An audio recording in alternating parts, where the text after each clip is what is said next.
Mi propia familia me envió un mensaje de texto. Necesitamos distancia de ti. Por favor, deja de contactarnos por completo. Ni una llamada, ni una pausa para respirar. Solo una frase fría iluminando mi pantalla como una bengala de advertencia. Me quedé allí en mi pequeño apartamento, el silencio más fuerte que cualquier discusión que hubiéramos tenido.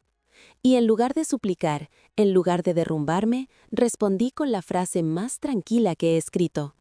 No tenían idea de lo que ese momento les costaría. Antes de contarte el resto, dale me gusta y escribe tu ciudad para saber quién está escuchando al otro lado de este lío. Me llamo Maeve Whitlock y durante la mayor parte de mi vida he sido el tipo de persona a la que la gente le entregaba problemas como abrigos de repuesto, en silencio, automáticamente, sin preguntar si yo podía soportar el peso. Trabajo en la nómina de un centro médico aquí en la ciudad, un trabajo basado en el orden y la precisión, dos cosas a las que me he aferrado durante años. Mi apartamento refleja eso: iluminación suave, encimeras limpias, recibos archivados por color en un cajón que se atasca un poco cuando hay humedad. Nada lujoso, solo estable. Y la estabilidad en mi familia siempre ha significado una cosa: yo pago. Mi madre, Linda, ama decir que la familia ayuda a la familia. Por lo general, lo dice cuando está cerca del fregadero, con una toalla en la mano, haciendo esa cosa de suspirar en lugar de terminar sus frases. Mi padre, Robert, prefiere algo más directo: sermones sobre lealtad, deber, como él no me crió para regatear con la sangre. Si su voz se tensa, significa que se espera que yo cubra cualquier factura que esté pendiente. Y luego está mi hermana Nora. Es 3 años menor, ruidosa de por vida. Creciendo, siempre supo cómo convertirse en el centro de atención de una habitación. Chaquetas nuevas, peinados nuevos, dramas nuevos. Me llama chica banquera. Mitad broma, mitad arma, totalmente conveniente cuando necesita un depósito de seguridad o un pago adicional para la cuota de su coche. Y cada vez que intentaba decir que no, el coro familiar intervenía. No seas dramática, sabes que ella no puede hacerlo sola, sabes que tú eres la responsable. Incluso la familia extendida seguía el juego. Nuestro chat de grupo era un flujo constante de actualizaciones, fotos, memes, quejas, hasta que salía el tema del dinero. Entonces, de repente, cada voz se agudizaba, recordándome cuánto habían dado mis padres, cuánto Nora merecía un respiro, que no debía hacer las cosas incómodas. Nunca importó que no conocieran mi presupuesto o los malabares que hacía cada mes para mantener a todos a flote. En todo este ruido, la única persona que nunca se aprovechó de mí fue mi tío Grant. Dirige un pequeño servicio de mudanzas al otro lado de la ciudad, el tipo de trabajo que te da manos fuertes y una lectura silenciosa de las personas. Nunca pidió nada, nunca insinuó, solo observaba. No me di cuenta de lo importante que eso sería hasta mucho más tarde. Durante años me dije que esto era normal. Toda familia tiene roles y el mío simplemente me había convertido en quien pagaba las emergencias, los déficits, los "te lo devuelvo la semana que viene" que nunca llegaban. Me dije a mí misma que no era personal, pero cada vez que abría mi aplicación bancaria, cada vez que veía mis propios planes reducirse para que los suyos pudieran crecer, algo pequeño dentro de mí se tensaba. Y entonces llegó la noche en que todo se desequilibró, la noche en que llegó ese mensaje, el que se sintió menos como un mensaje y más como un portazo. Los días previos a ese mensaje se sintieron extraños de una manera para la que no tenía palabras en ese momento. Pequeños cambios, pinchazos, momentos que deberían haberme resbalado, pero que encimaron sí bajo mi piel como arenilla. Empezó con Nora, como de costumbre. Apareció en casa de mis padres con un abrigo nuevo, las etiquetas aún arrugadas en la tela, e inmediatamente empezó a hablar del apartamento más seguro al que le había echado el otro al otro lado de la ciudad. No me miró cuando lo dijo, no tenía que hacerlo. ¿Cubrirás el depósito?, preguntó, deslizando su teléfono en voz casual como si pidiera comida a domicilio. Dije que no. No en voz alta, no con enfado, solo un no firme que había practicado frente al espejo del baño. Mi madre, Linda, se quedó inmóvil con un plato en la mano. Mi padre, Robert, soltó un lento suspiro de decepción. Eso fue todo. La habitación cambió, el ambiente se transformó y de repente yo era la egoísta de nuevo. Nora ni siquiera se inmutó. «Vamos, chica banquera», dijo, sonriendo como si compartiera una broma que yo no entendía. Me fui temprano esa noche, me senté en mi coche con la calefacción encendida y me pregunté por qué un simple límite se sentía como un crimen. Pero el golpe real llegó 2 días después, cuando sonó el teléfono de mi oficina. Contesté con mi voz de trabajo, calmada, concisa, profesional, solo para escuchar al casero de mis padres confirmar alegremente la renovación de su acuerdo de depósito. Mi acuerdo de depósito. Me agradeció por anular un cargo por demora cuya existencia yo desconocía. Luego siguió hablando, mencionando cómo mis padres le habían dado mi correo electrónico del trabajo y aparentemente mi horario para que pudiera contactarme en un buen momento. Recuerdo haber mirado fijamente la pared frente a mi escritorio, el arte del lienzo bafo difuminándose mientras el calor subía por mi cuello. No solo habían usado mi dinero, habían abierto la puerta a mi vida profesional, repartido información personal como obsequios de fiesta.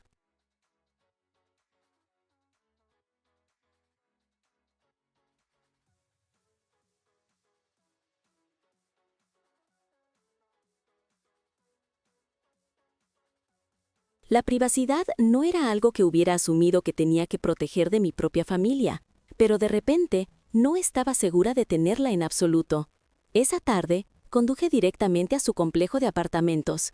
El pasillo olía a solución de limpieza y a comida a domicilio sobrante. Lo senté, mis padres en el sofá hundido que le había comprado a Nora, ella apoyada en el marco de la puerta, y dije las palabras que había tragado durante años. Merezco saber por lo que estoy pagando. El rostro de mi madre se endureció. Nos sentimos atacados. Mi padre se cruzó de brazos. Usa ese tono con tus compañeros de trabajo, no con nosotros. Nora se rió desde el pasillo. ¿Te damos propina ahora o después? No fue una pelea. Ni siquiera fue ruidoso. Fue peor. Crueldad casual entregada con la facilidad de la memoria muscular. Me fui sin terminar mi frase. La tarde siguiente, la notificación del chat de grupo apareció. El mensaje que cambió todo. Necesitamos distancia de ti. Por favor, deja de contactarnos por completo. Algo dentro de mí no se rompió. Hizo clic y se asentó permanentemente.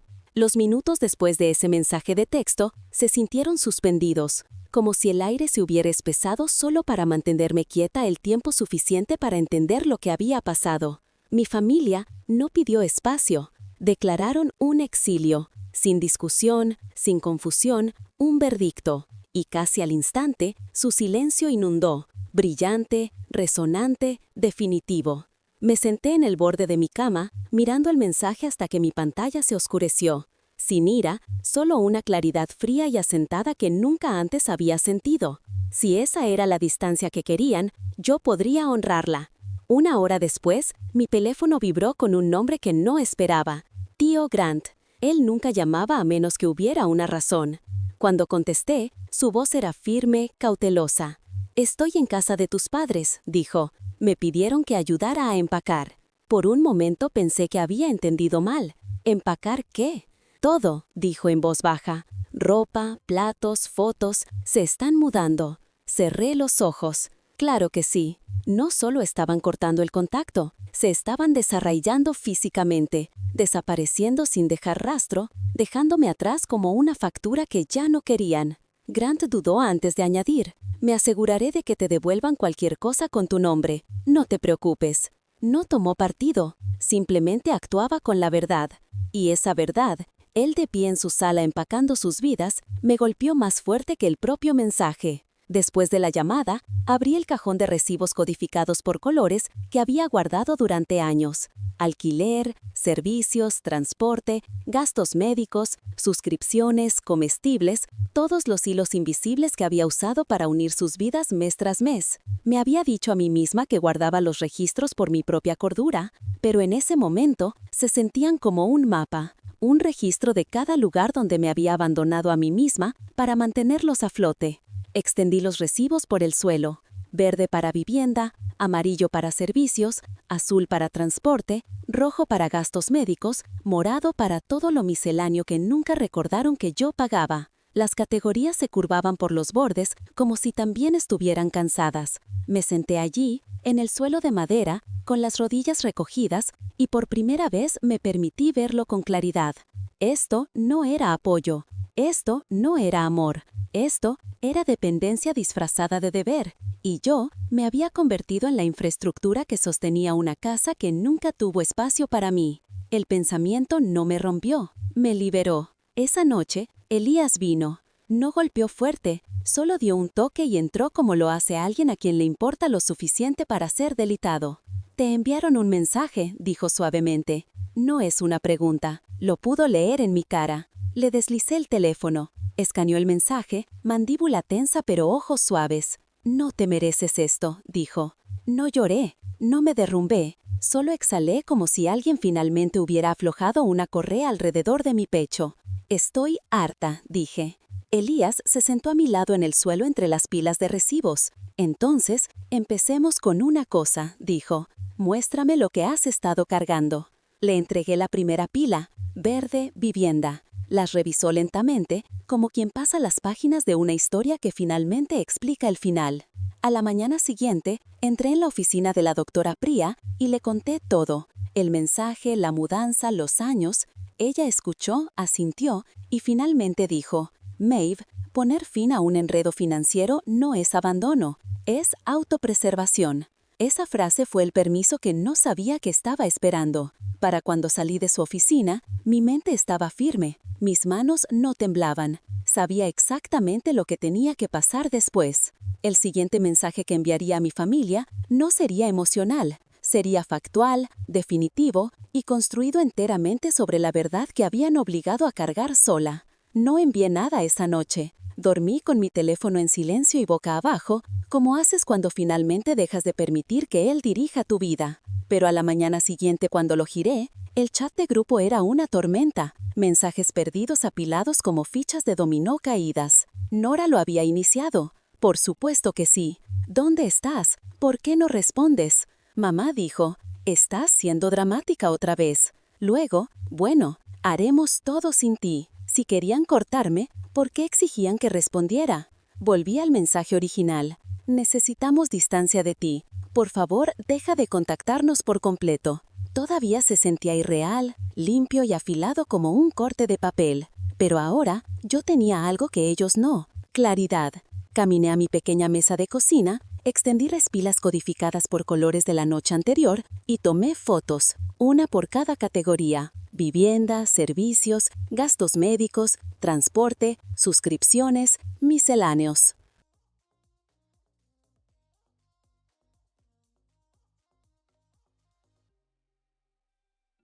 Prueba de 7 años de ser el cimiento silencioso de la familia. Mis dedos no temblaron. Solían hacerlo, ahora no. Luego abrí el chat de grupo familiar. Mi mensaje llegó como un bloque único de tranquila precisión. «Estoy respetando su solicitud de distancia. Aquí tienen un resumen de los pagos que he estado haciendo en su nombre. Todos ellos finalizarán en las fechas señaladas. Por favor, transfieran los contratos de alquiler y las cuentas a sus propios nombres en los próximos 30 días». Adjunté las fotos una por una. Enviar, enviar, enviar. Y luego añadí la frase que sabía que finalmente les haría dejar de fingir que no entendían lo que yo contribuía. «Por supuesto, cancelaré mis depósitos directos a primera hora». Durante 2 minutos, silencio. Imaginé sus pantallas encendiéndose, sus ojos recorriendo números, fechas, totales por los que nunca se habían molestado en preguntar. Entonces comenzó el pánico. «Mamá, Maeve, ¿qué se supone que significa esto? Papá, el dinero no es lo mismo que la familia, no lo uses como arma.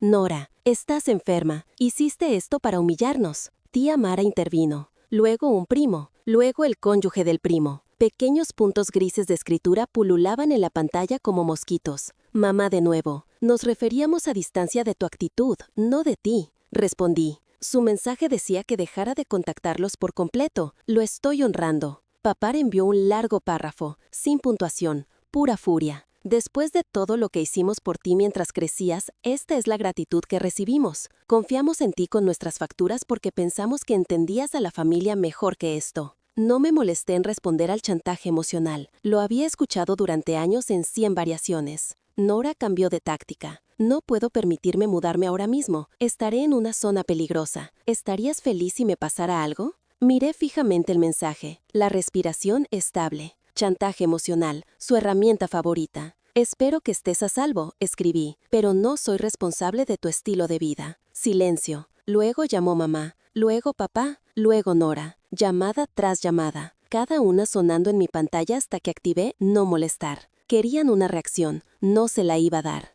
Una hora después, un nuevo mensaje apareció, no en el chat de grupo, sino en privado. Grant, voy a dejar unas cajas esta noche, escribió, cosas que te pertenecen. No las abrieron. Hice una pausa. ¿Me pertenecen? Cuando llegó esa tarde, estaba de pie en mi puerta sosteniendo 3 cajas bien apiladas, su chaqueta polvorienta de mover. Intentaron meterme prisa, dijo. Me dijeron que no me molestara con nada que no fuera suyo, pero vi tu nombre en algunas cosas. Dejó las cajas suavemente. Dentro, toallas de cocina sin abrir, una licuadora aún en su empaque, un router que nunca habían instalado, cosas que les había comprado, pequeños intentos de facilitarles la vida, apartados, olvidados, todavía sellados con cinta. Grant me observó asimilarlo. Hiciste mucho más por ellos de lo que jamás admitieron, dijo. No dejes que le den la vuelta a esto. Sentí algo retorcerse en mi pecho de todos modos. Pena, creo, no por perderlos, sino por ver finalmente la verdad sin el filtro de la obligación. Cuando Grant se fue del grupo, el chat estalló de nuevo. Mamá, ¿cómo pudiste dejar que Grant viera nuestros asuntos privados? Papá, nunca te perdonaremos por avergonzarnos así. Nora, espero que estés orgullosa. Lo arruinaste todo. No escribí nada. Puse mi teléfono en la encimera y me serví un vaso de agua en su lugar. Lo bebí despacio, deliberadamente, en silencio. 10 minutos pasaron, antes de que los mensajes cambiaran de tono, de la ira a la súplica, tan predecible como las mareas. Mamá, por favor, no hagas esto. Tu padre no está durmiendo. Papá, trabajé toda mi vida. Me debes respeto. Nora, si dejas de pagar el plan del teléfono, ¿cómo se supone que voy a llamar al trabajo o pedir ayuda? Respondí solo una vez. No estoy discutiendo dinero anymore. Otra pausa. Entonces, el patrón familiar de siempre se resquebrajó ante mí como un huevo caído sobre baldosas. Nora de nuevo. Simplemente no entiendo por qué eres tan fría ahora. Respondí. Me dijiste que no te contactara. Simplemente estoy haciendo lo que pediste. Esta vez nadie respondió. El silencio se prolongó lo suficiente para que escuchara el zumbido de mi refrigeradora, el suave golpe de pasos del apartamento de arriba. Sonidos reales, sonidos presentes, mi propia vida resurgiendo. Pero la paz no duró mucho. A medianoche, el chat de grupo se iluminó de nuevo. Ahora se unía la familia extendida. Tía Mara, nunca esperamos esto de ti, Maeve. Primo Blair, esto es extremo, podrías haberlo manejado mejor. Otro primo, la familia se sacrifica el uno por el otro. ¿Por qué tú no puedes? No respondí. Subí un documento simple en su lugar. Plantillas de presupuesto, ayuda para inquilinos, recursos, números de contacto para proveedores de servicios, herramientas generales para ayudarlos a valerse por sí solos. Al final, escribí, son capaces, siempre lo han sido. No siguió ningún ruido, solo una quietud tan completa que se sintió como salir de una tormenta a un pasillo tranquilo. Alrededor de las 2 a.m., un último mensaje apareció de mamá. Si haces esto, estás muerta para mí. Miré fijamente la frase durante mucho tiempo, no porque doliera, sino porque no lo hizo. Siento que te sientas así, escribí, y coloqué mi teléfono boca abajo. En la oscuridad de mi apartamento, por primera vez en años, sentí algo que me asustó más que su ira, alivio. Por la mañana, el chat de grupo estaba en silencio con una quietud antinatural que resonaba después de días de ruido. Hice café, me senté en mi pequeña mesa de cocina y por primera vez en años no me preparé para una crisis. En cambio, abrí mi laptop y terminé lo que había empezado. Cambié contraseñas, eliminé mi tarjeta de servicios compartidos, finalicé cada pago vinculado a sus nombres.